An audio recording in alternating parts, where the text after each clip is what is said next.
রূপনারায়ণ নদের বিরাট একটা চর। নদীর বাঁধটা একটা বিরাট অজগরের মতো এঁকে বেঁকে চলে গেছে দূর থেকে বহু দূরে। বাঁধের ধারে ধারে দুপাশেই বট, অশ্বত্থ, জাম, তেঁতুল, শিরীষ, অর্জুন প্রভৃতি গাছ মাথা উঁচু করে দাঁড়িয়ে আছে। বাঁধ থেকে নেমে খানিকটা এগিয়ে গেলেই গ্রামের সীমানা।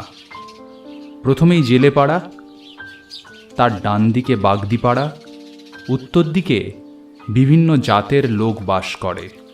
অপর দিকে রূপনারায়ণ নদ ঢেউ তুলে তত্তর করে এগিয়ে চলেছে। বাঁধের ওপর দিয়ে প্রায় মাইলখানেক গেলেই রূপনারায়ণের প্রকাণ্ড চর। এই চরেই গাঁয়ের লোক মরা পোড়ায়। আশপাশের প্রায় 10খানা গাঁয়ের মধ্যে ওই একটাই শ্মশান। শ্মশানের কাছাকাছি অনেক নাম না জানা বড় বড় গাছ আর ঝোপঝাড়। পাড়া গাঁয়ের শ্মশান যে কত ভয়ঙ্কর না দেখলে বিশ্বাস করা যায় না। শ্মশানের চারিদিকে ছড়িয়ে পড়ে আছে পোড়া কাঠ, হাত পোড়া বাঁশ, ছেঁড়া কাঁথা, ছেঁড়া কাপড়, ছেঁড়া মাদুর, মরার হাড়, ভাঙা হাঁড়ি আর সরা। যারা মরা পোড়াতে পারে না তারা সব মরা আর ছোট ছোট ছেলে মেয়েদের মরা মাটিতে পুঁতে দিয়ে যায়। তারপর সেই সব মরা মাটির ভেতর থেকে টেনে বের করে শেয়াল, কুকুর আর শকুন মনের আনন্দে ছিঁড়ে ছিঁড়ে খায়। গাছের ঝাঁকড়া শিরীষ গাছটায় একদল শকুন থাকে। হঠাৎ একদিন ঘটে গেল একটা ব্যাপার। বাগদিপাড়ার নগেন দুলুই বইয়ের সঙ্গে ঝগড়া করে বাড়ি থেকে চলে যায়। প্রায় 4 দিন কেটে গেল। সে আর বাড়ি ফেরে না দেখে সবাই চিন্তায় পড়ল। যেখানে যত আত্মীয় ছিল খোঁজ নেওয়া হলো, কিন্তু কোনো সন্ধান পাওয়া গেল না তার। সেদিন সকালে জেলেপাড়ার জনা কয়েক লোক ডিঙি ভাসিয়ে মাছ ধরতে ধরতে এসে পড়েছে শ্মশানের বেশ কাছাকাছি। হঠাৎ তাদের নাকে দুর্গন্ধ লাগলো, আর সেই সঙ্গে শকুনের ডানা ঝাপটানির শব্দ। সঙ্গে সঙ্গে তারা দেখল নগেন দুলুইয়ের পচা গলা মৃতদেহটা চড়ে এসে আটকে রয়েছে। শকুনে খানিকটা ছিঁড়ে খেয়েছে। চোখ দুটো শকুনে খুপলে খেয়ে নিয়েছে। শুধু চোখের গর্ত দুটো রয়েছে। জেলেরা সেই বীভৎস দৃশ্য দেখে বাগদিপাড়ায় সংবাদ দিল। সকলে তখন সেখানে ছুটে এসে দেখল এত দুর্গন্ধ ছড়াচ্ছে যে কার সাধ্য সেখানে দাঁড়ায়। তখন সবাই নাকে কাপড় চাপা দিয়ে মরার পায়ে দড়ি বেঁধে শ্মশানের ভেতরে এনে মাটি চাপা দিয়ে চলে এলো। অনেক রাতে মাটির ভেতর থেকে নগেনের মৃতদেহটা তুলে শেয়াল, কুকুরে ছিঁড়ে ছিঁড়ে খেয়ে ফেলল। নগেন দুলুইয়ের অবস্থা মোটামুটি ভালোই ছিল। তার 2 ছেলে, তাদের বিয়ে হয়ে গেছে। তারা ভালোভাবেই বাপের শ্রাদ্ধ করলে। জেলেপাড়া, বাগদিপাড়ার অনেকেই নিমন্ত্রণ খেয়ে গেল। এই ঘটনার পর প্রায় 1 মাস কেটে গেল। তারপর থেকেই নানান রকম অবিশ্বাস্য ঘটনা ঘটতে লাগলো। কখনো বাগদিপাড়া থেকে, আবার কখনো জেলেপাড়া থেকে হাঁস, মুরগি, ছাগল চুরি যেতে লাগলো। একদিন নগেনের বউ রাত্রে একটা শব্দ শুনে বাইরে এসে দেখল তাদের আম গাছটার নিচে কে যেন একজন সাদা কাপড় গায়ে জড়িয়ে দাঁড়িয়ে আছে। সে ভয় পেয়ে চিৎকার করে ঘরে এসে দরজা বন্ধ করে দিল। মায়ের চিৎকার শুনে ছেলেরা হ্যারিকেন হাতে নিয়ে বাইরে এসে চারিদিকে দেখল, কিন্তু কাউকেই দেখা গেল না। তখন তারা বলাবলি করতে লাগলো, ওসব মনের ভুল, গাছের ছায়া দেখে মা ভয় পেয়েছে। রাত্রে বাঁধের ওপর আর শ্মশানেও একটা কঙ্কালকে ঘোরাফেরা করতে দেখে গাঁয়ের সবাই ভয় পেয়ে গেল। রাত্রে শ্মশানে মরা নিয়ে আসা বন্ধ করে দিল সবাই। জেলেরা সারা দিন রূপনারায়ণে মাছ ধরে। সন্ধে হলেই যে যার বাড়ি ফিরে আসতে লাগলো। সেদিন রাখাল জেলের একটা বাছুর গেল হারিয়ে।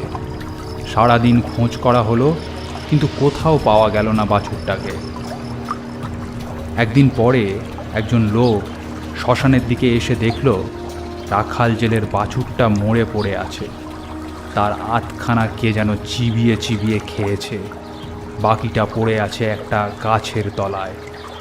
খবরটা শুনে রাখাল এসে দেখল ব্যাপারটা। কি করবে তাই সে কিছু না বলে চলে এলো সেখান থেকে।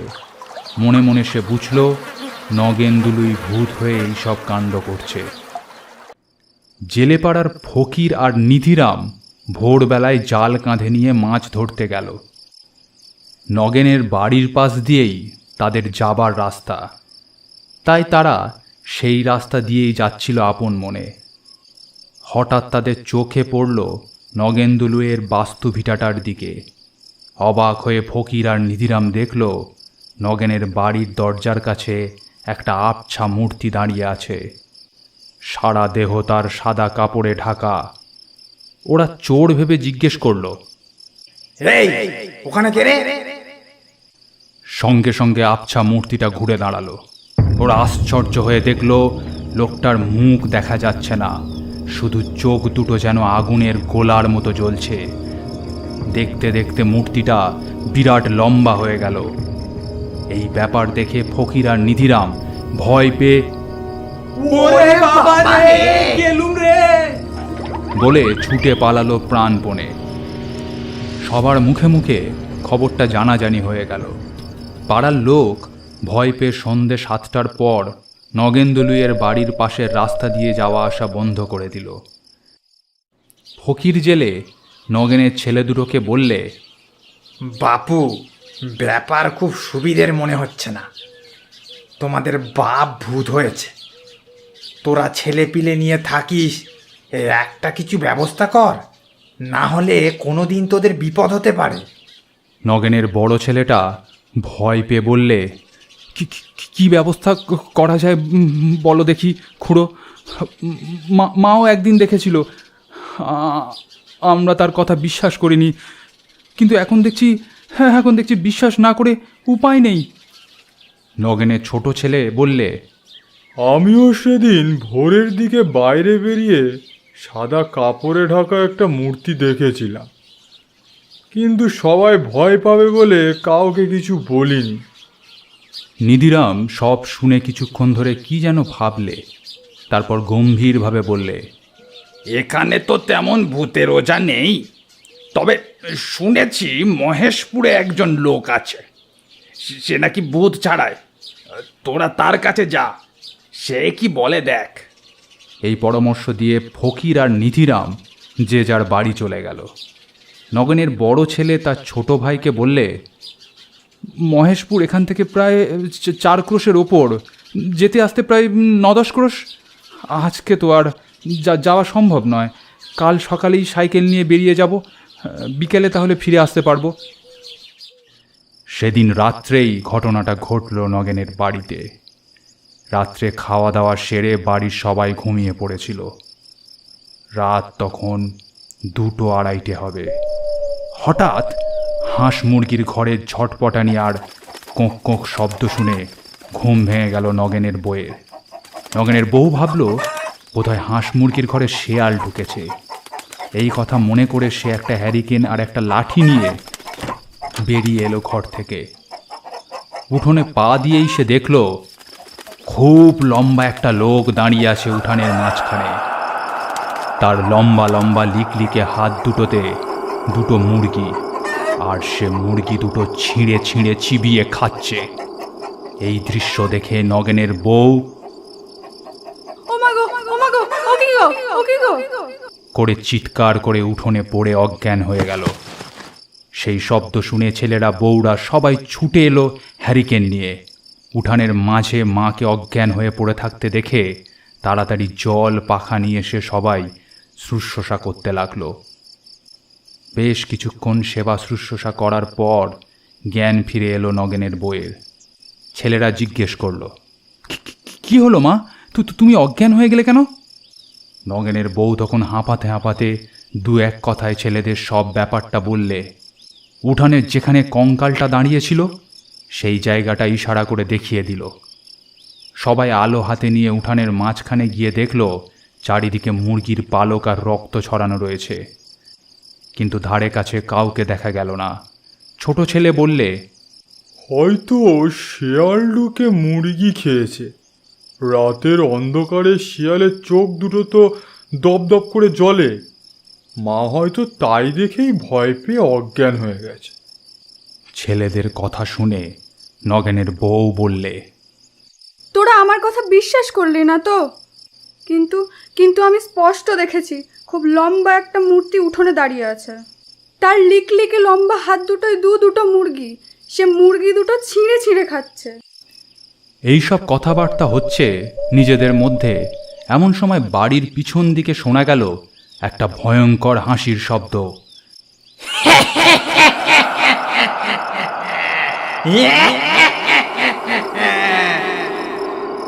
সেই হাসির শব্দ শুনলে বুক কেঁপে ওঠে। সেই শব্দ শুনে সবাই চমকে উঠল। তারা বুঝতে পারল এটা একটা ভৌতিক কাণ্ড ছাড়া আর কিছুই হতে পারে না। ভয় পেয়ে সবাই ঘরে ঢুকে বসে রইল সকাল হবার অপেক্ষায়। পরের দিন নগেনের বড় ছেলে সাইকেল নিয়ে চলে গেল সেই প্রায় 4 কোষ দূরে মহেশপুরের ওঝার বাড়িতে। কিন্তু মুশকিল হলো, ওঝা তখন অসুস্থ। নগেনের ছেলে একে একে সব কথা বললে তাকে। ওঝা সব কথা শুনে বললে, দেখো বাবা, আমার বয়স হয়েছে। তাছাড়া 1 সপ্তাহ আমি উঠে হাঁটতে পারছি না। একটু সুস্থ হলেই আমি গিয়ে সব ব্যবস্থা করে আসবো। এখন বলো, তোমাদের ঘরে মোট কজন লোক? নগেনের ছেলে বললে, সব শুদ্ধ 8 জন। ওঝা বললে, আমি তোমাদের 8টা মাদুলি দিচ্ছি। কালো সুতোয় বেঁধে হাতে বেঁধে রাখবে, আর ছেলেদের গলায় বেঁধে দেবে। আর এই 4টে পেরেক দিচ্ছি, বুঝলে? তোমাদের ভিটের 4 কোণে পুঁতে দিও, তাহলে সে আর তোমাদের বাড়ির সীমানায় আসতে পারবে না। এই কথা বলে ওঝা 8টা মাদুলি আর 4টে বড় বড় পেরেক তার হাতে দিল। পেরেক আর মাদুলি নিয়ে নগেনের বড় ছেলে বিকালের দিকে ফিরে এলো। তারপর ওঝার কথা মতন সকলকে মাদুলি পরানো হলো আর পেরেক মুতে দেওয়া হলো। সেদিন থেকে নগেন্দ্রলুইয়ের বাড়িতে ভূতের উপদ্রব কমে গেল বটে, কিন্তু গ্রামে উপদ্রব বেড়ে গেল। গাঁয়ের লোকের ঘর থেকে হাঁস, মুরগি আর ছাগল প্রায় চুরি যেতে লাগলো। অন্ধকারে সেই ছায়ামূর্তিকেও দেখল অনেক লোক। তাছাড়া কারোর বাড়িতে গভীর রাতে ইঁট পড়তে থাকে দুমদাম করে। আবার কারোর বাড়িতে গরুর হাড়, মোষের হাড়, মানুষের হাড় পড়তে থাকে। আবার কারোর ঘরের চালে মরা পোড়া কাঠ, বাঁশ পড়তে থাকে। সারা গাঁয়ের লোক ভয়ে কাঠ হয়ে গেল। সন্ধে হতে না হতেই যে যার ঘরে ঢুকে দরজা বন্ধ করে বসে ভয়ে রাত কাটাতে লাগলো। সন্ধ্যের পর অত বড় গ্রামটা যেন শ্মশানের মতো জনশূন্য মনে হয়। সেদিন রাত্রে অনেক দূর থেকে একদল লোক একটা মড়া নিয়ে শ্মশানে এলো পোড়াতে। লোকগুলো চিতা সাজিয়ে মড়াটাকে তার ওপর তুলে আগুন দিল। তারপর সব যাত্রীরা একটু দূরে বসে আপন মনে তামাক টানতে লাগলো। এদিকে সেই অবসরে পাশের বটগাছ থেকে লম্বা হাত বাড়িয়ে নগেন মড়াটাকে চিতা থেকে তুলে নিয়ে গাছের ওপর বসে চিবিয়ে চিবিয়ে খেতে লাগলো। তামাক খেয়ে লোকগুলো চিতার কাছে এসে দাঁড়াতেই অবাক হয়ে গেল। শুধু চিতাটাই জ্বলছে, মরার পাত্তা নেই। লোকগুলো রীতিমতো ভয় পেয়ে গেল। নদীতে তখন মালপত্র বোঝাই করা একটা বেশ বড় নৌকা বাঁধা ছিল। মাঝি বসে অপেক্ষা করছিল জোয়ারের আশায়। নৌকার ছাদের ওপর হালের কাছে বসে মাঝি তামাক খাচ্ছিল। অনেক আগেই সে ব্যাপারটা লক্ষ্য করেছিল, কিন্তু সব দাহকারীরা পাছে ভয় পায়, এজন্য সে চুপ করে দেখেই যাচ্ছিল। সব যাত্রীরা যখন ভয় পেয়ে বাঁচাও বাঁচাও বলে চেঁচাতে লাগলো,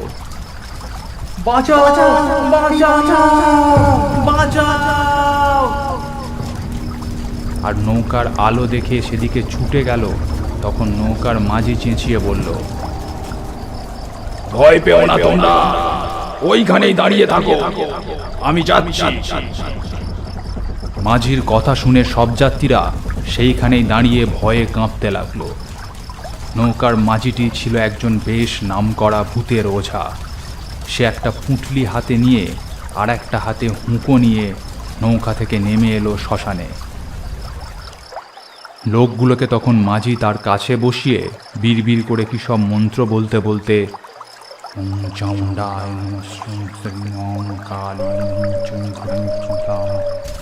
লোকগুলো চারপাশে কি যেন সব ছড়িয়ে দিতে লাগলো।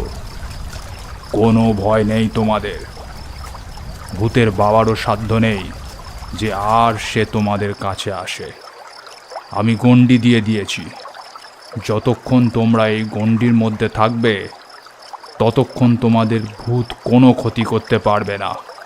তারপর সকাল হলে বাড়ি চলে যাবে। দিনের বেলা ভূত লোকের কাছে আসতে পারে না। একজন জিজ্ঞেস করলো, মরাটা তাহলে গেল কোথায়? মাঝি বললে, তাকে চিতা থেকে তুলে নিয়েছে। মাঝির কথা শুনে সবাই ভয় পেয়ে ফ্যাল ফ্যাল করে চেয়ে রইল। কারোর মুখে আর কোনো কথা নেই। মাঝি বললে, হ্যাঁ, তাকে তুলে নিয়েছে। ওদের মধ্যে একজন যুবক বললে, বলছি আগুনের ভেতর থেকে তুলে নিল কি করে?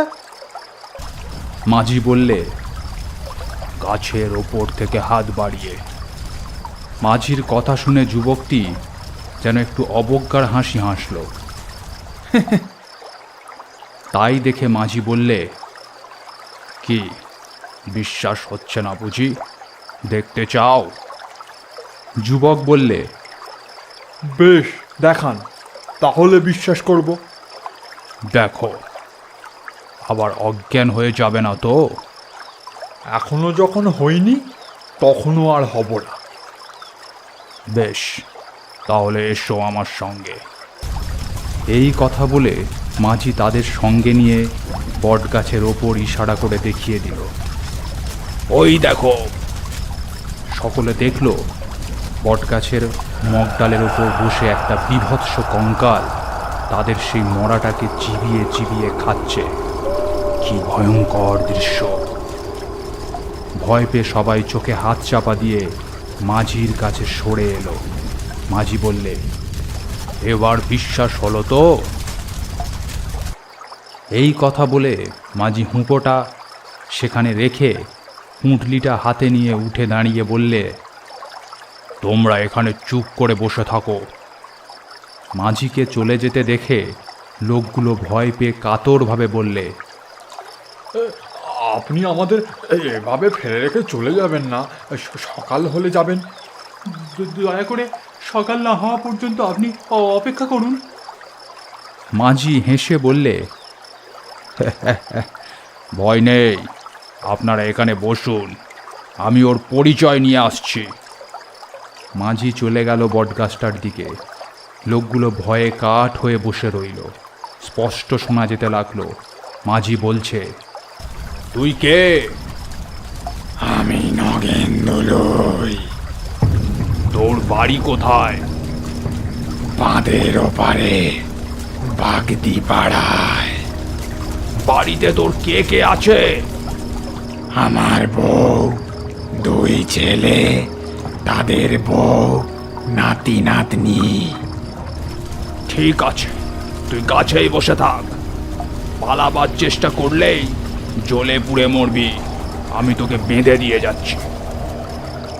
মাঝি আবার ফিরে এসে লোকগুলোকে বললে, সকাল হলেই আপনারা গাঁয়ে গিয়ে লোকজনদের ডেকে আনবেন। দেখতে দেখতে পূর্ব দিক ফর্সা হয়ে এলো। গাছে গাছে পাখি ডেকে উঠল। একটু পরে সকাল হলো। দুজন লোক গাঁয়ে গিয়ে এই সংবাদ দিল। গ্রাম থেকে বহু লোক এলো দেখতে। নগেন্দ্রলুয়ের ছেলে দুটোও এলো। সবাই এলো বটগাছের নিচে।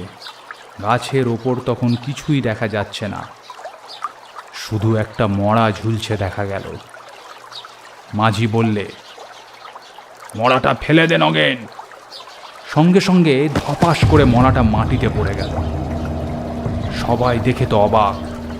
মরাটার খানিকটা মাংসকে যেন খুবলে খেয়েছে। মাঝি বললে, নগেনের ভূতই মরাটাকে চিতা থেকে তুলে কাছে নিয়ে গিয়ে বসে খেয়েছে। দিনের বেলা তো ওদের দেখা যায় না, তা না হলে আমি দেখিয়ে দিতাম। মাঝি এবার বিড়বিড় করে কি সব মন্ত্র বলে উঠতেই গাছের ওপর থেকে ক্ষণক্ষণে গলায় নগেন বলে উঠল, ওম চামুণ্ডায় কালী, ওম চামুণ্ডায় কালী।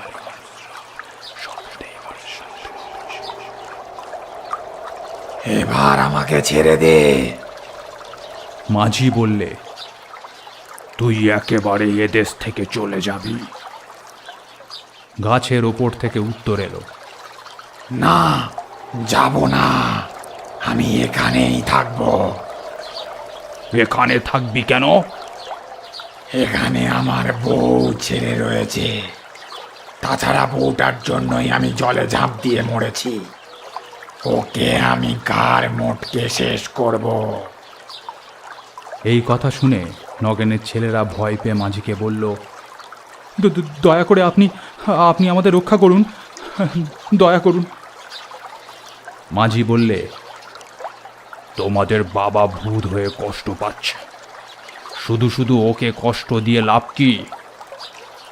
নগেনের বড় ছেলেকে মাঝি বললে, তুমি গয়ায় গিয়ে ওর নামে পিণ্ডি দাও, তাহলেই তোমার বাবা প্রেতজনি থেকে উদ্ধার পাবে। তখন গাঁয়ের একজন বয়স্ক লোক বললে, এখন ওরা কি করবে? যদি আজ রাতেই কারোর ঘাড় মটকে দেয় বা গ্রামবাসীদের ক্ষতি করে? মাঝি বললে, না, তা পারবে না। আমি গাছের চারিদিকে গণ্ডি দিয়ে যাচ্ছি, ও গাছ থেকে কোথাও যেতে পারবে না। 7 দিন এই গাছেই ও বন্দি হয়ে থাকবে। তার মধ্যে পিণ্ডি দেওয়া না হলে ও আবার গ্রামে গিয়ে উপদ্রব করবে। নগেনের ছেলে বললে, আমি আজই রওনা হয়ে যাচ্ছি। মাঝি বললে, তুই উদ্ধার হলে কি চিহ্ন রেখে যাবি? এবার কিন্তু কোনো উত্তর এলো না। তৎক্ষণাৎ মাঝি বিড়বিড় করে মন্ত্রপাঠ করতে শুরু করলেন। ওম চামুণ্ডায় নমঃ, ওম চামুণ্ডায় নমঃ, ওম সর্বশান্তিকে শান্তি। তৎক্ষণাৎ গাছের ওপর থেকে নগেনের ভূতটা চেঁচিয়ে উঠল, ওরে বাবা রে, ওরে বাবা রে, চলে গেলুম রে, চলে গেলুম ওরে বাবা। মাঝি বললে, বল, কি চিহ্ন রেখে যাবি? নগেনের ভূত বললে, দাঁড়াও, দাঁড়াও, বলছি বলছি। এই বলে একটু থেমে তারপর বললে, এই গাছের একটা মোটা ডাল ভেঙে দিয়ে যাব। মাঝি তখন লোকগুলোকে বললে, আপনারা মরা নিয়ে গিয়ে পুড়িয়ে দিন। তারপর গ্রামবাসীদের বললে, আপনারা ফিরে যান, আজ থেকে আর গায়ে কোনো উপদ্রব করবে না নগেন। এই কথা বলে মাঝি ফিরে গেল নৌকায়। সব যাত্রীরা আবার নতুন করে চিতা সাজিয়ে আধ খাওয়া মরাটাকে পুড়িয়ে ফিরে গেল যে যার ঘরে। নগেনের বড় ছেলে রওনা হয়ে গেল গয়ায়। সে যেদিন নগেনের নামে গয়ায় পিণ্ডি দিল, সেই দিন দুপুরেই মড়মড় করে ভয়ঙ্কর শব্দে বটগাছের একটা ডাল ভেঙে পড়ল। অবাক হয়ে গ্রামবাসীরা দেখল সেই দৃশ্য। সেই দিন থেকে গাঁয়ে আর কোনো ভূতের উপদ্রব রইল না।